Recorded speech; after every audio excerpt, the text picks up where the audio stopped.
Estem gravant.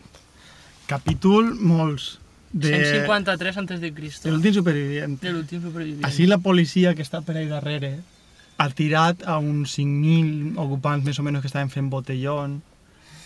I nosaltres som els últims. Els últims, que així a base de fer sacrificis entre el maletero de viatges arrere i avant, Quique ha entrat així 10 voltes de forma sospechosa per la porta. Però com i un cubata. tirava cascares de pipes per dissimular, pues igual colava, però el que passa és que el cubata m'ha caigut en l'alfombrilla i ahí ja m'han vist en una alfombrilla plena de gent. Sí, però me grabes a mi tot el rato, gravat a tu. Estem els dos. Estem els dos.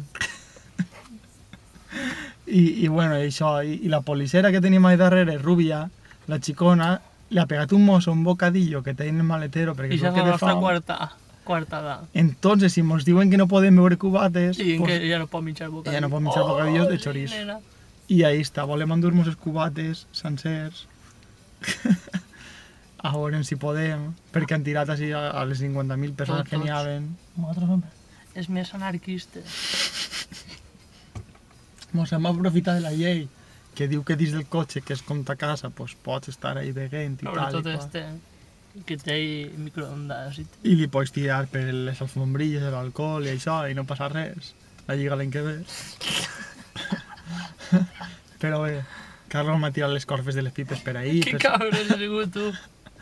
Bueno, a veure, anem a intentar. Anem a fer-ho ara, demà ja vos informarem. De totes formes, esta és la continuació d'aquella volta que estàvem en Papagayo. En Lanzarote. Sí, i que Salva se va veure el pixum de Miguel. Vos contarem si hem sobreviscut. Esta. Bye bye. Me'l veig en el Facebook. Tanque.